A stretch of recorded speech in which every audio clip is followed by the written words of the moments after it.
tonight, Lord, that you would move over this airway with thy loving kindness, Lord.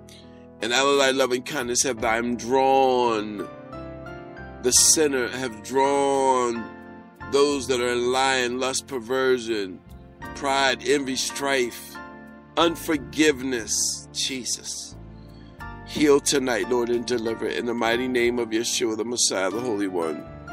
I pray that it would be sealed tonight for your people. Amen and amen.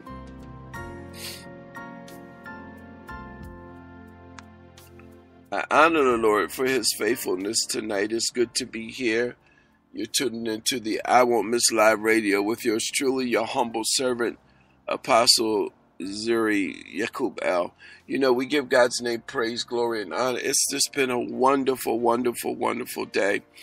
I want to talk to you. I'm not going to do a whole lot today. I'm going to give you some scriptures, but this has been on my mind for the last couple of days. And the Lord, you know, I wanted to just put something up because so many different things are going on. And I said, well, let me just put up a previous broadcast. But the Lord said, no, son, I need you to speak tonight to the people. And I'm going to talk to you about being focused and paying attention. Whatever you do, keep your focus. I used to have my former pastor before she passed away. That was one of the things that she would say to me every time. She said, no matter what you do, keep your focus. Keep your focus. Keep your focus. I'm praying, keep your focus. You know, we're living in a time in a day where people are so... When you start paying attention to people's posture, now you could be in a situation where they think they're looking at you, but you've already discerned them before you got in front of them. See, it is imperative. There's two types of way you can keep focus. You can do it on a natural. You know, when I was a young lad, a young man, I went in the military, and the first 2 years of my military, you know, I did some extensive training, and then did whatever I did. But you know, you learn how to look at mass, weight, physics. You learn how to be sensitive and just be able to see what's your surroundings and be aware of it. I did that when I was a young man before I went in the military, but in the military, it just got more in depth, you know. Yeah, so, you know, so that's the natural. But in the spirit realm, that's why it tells us, you know, we shouldn't be walking by things of the flesh, you know, by might or by sight, but by thy spirit, by the Spirit of the Lord. You know, I have to be focused and doing things of the Spirit of the Lord. And when you're in a situation or you're in a space, you just learn to discern and not obey a disobedient spirit. It's easy, you know, when someone from the opposite side of spiritual, the things of God, you know, if you go in the water, evil and good travel side by side. So you could be across, or you could be next to evil, and you could be next to good, or you could be evil, whichever one it is. But you have to learn not to react so much, but to respond, and respond properly. Properly. Some things would be inappropriate. So I had this situation last week, and I'm going to give you these scriptures and I'm going to go. But I had a situation last week, and I'm talking tonight, whatever you do, keep your focus. I had a situation, and it's been a couple of people like this where, you know, you just go in there laid back, you know. I'm not going in there flashing credentials and trying to tell who I am and all this stuff. First of all, the gentleman and his partner called me. You know, and that was a major project. They had financing in place, but they were dealing with what they call a hard money lender. And this was new construction. So they called me, and I talked about different ways of how they could put this package together, just based on Well, one, when you're dealing with numbers, it's just math. You can get as technical as you want, but it just goes down, it just boils down to the math. And so I'm sitting there and I'm talking to the guy. Now, mind you, he has no idea what I went through to go all the way from Sentiments in New Jersey to go over there to King of Prussia. To just the whole day from going to my aunt's funeral to going and being in front of him. And I didn't even want to go because some people are drawn by bigger numbers, whether they be 6, 7 digits. I'm not. I could do with it or do without it. Why? Because I'm in a space called God, and I have God experiences, and God is exposing himself to me. So I don't want to deal with the things of the world, because if I did that, I could probably do all kinds of other contract work. My focus is on doing the things of Yehovah, or the things of God, if you will.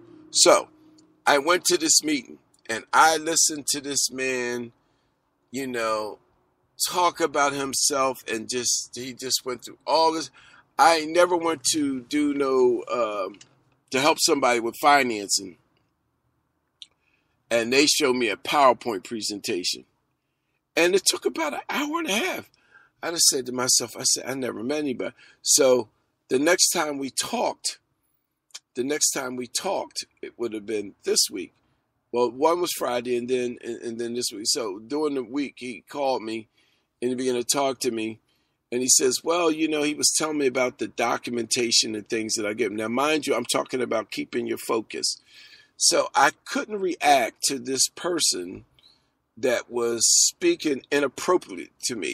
He didn't know who I was, because he didn't have the gift of discernment in the natural or the spiritual, because he could have got hurt in the spiritual and the natural. That's just what it was.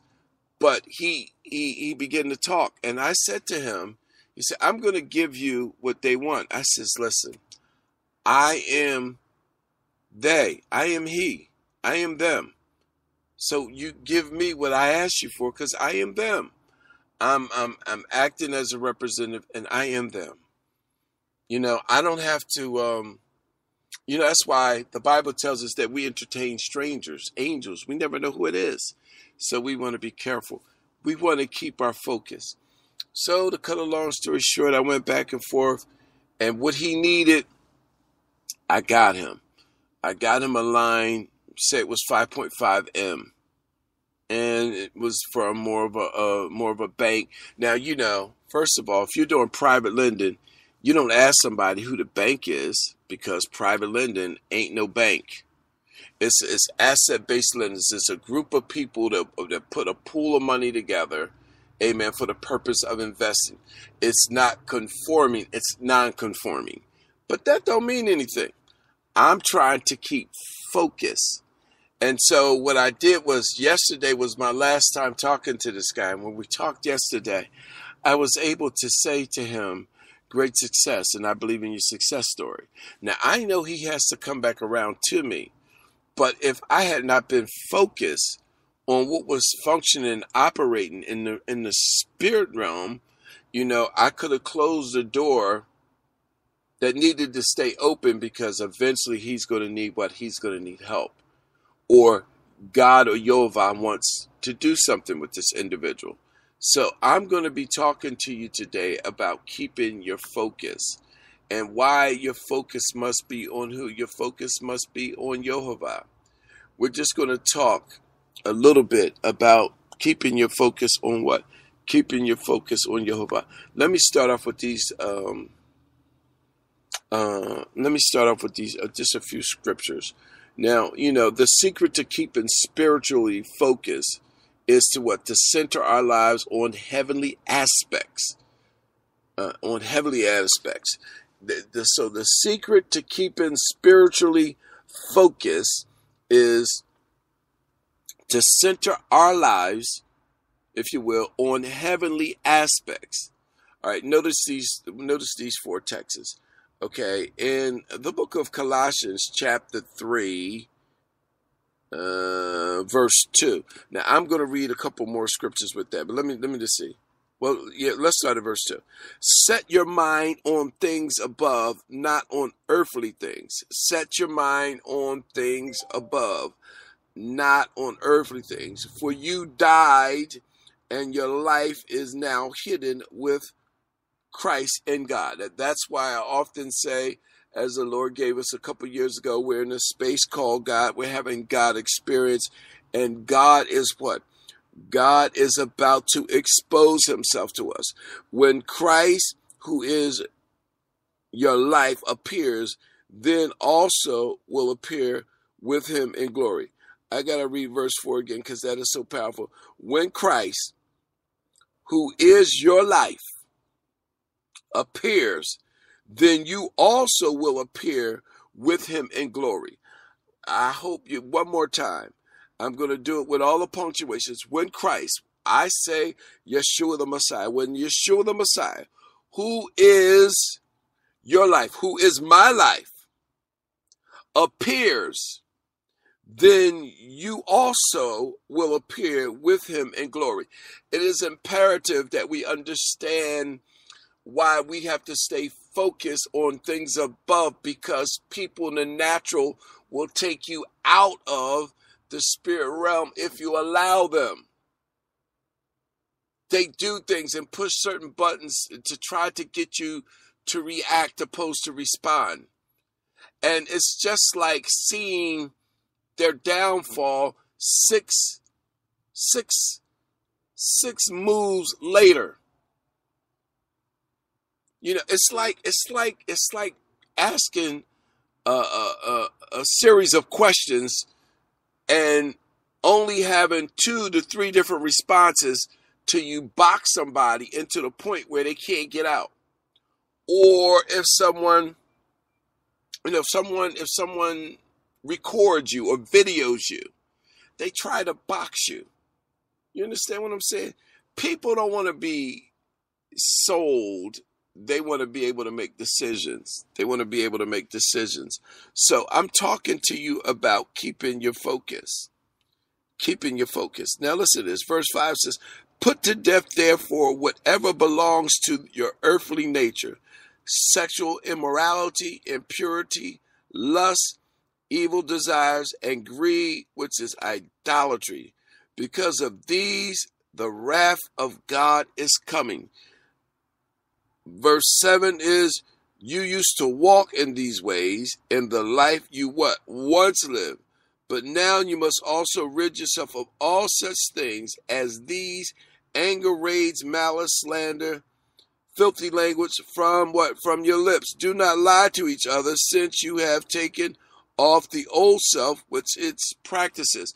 You know, I remember when years ago, when I was, after 16 years of marriage, I was divorced. And I remember the most powerful thing that God gave me is, when you know your surroundings and you have self-control, or you can control your area there. What I mean by that, not just my house, the perimeter around my house, but the air and the atmosphere around it. So I remember dealing with my wife, and I think I was upset for, I tell you, this is the truth, no more than 8 minutes. 8 minutes, the anger and everything was gone. I was able to say, hey, listen, I believe that you made the best decision for you and the children, and you talked to God, and I embraced that. See, because ultimately, as the priest, or as the men of God in my home, I have taken control over the atmosphere. Remember, we recited Luke 10:19, behold, I've given unto you power to tread upon scorpions and serpents, and over all the power of the evil one, and nothing by any means shall harm you. I can't be bitter and reach success. So what I was able to do was, I was able to get to a point and say, guess what? I tell you what we're going to do. This is what we're going to do. What we're going to do now is we're going to do something different. I'm going to get up every morning at 3 o'clock.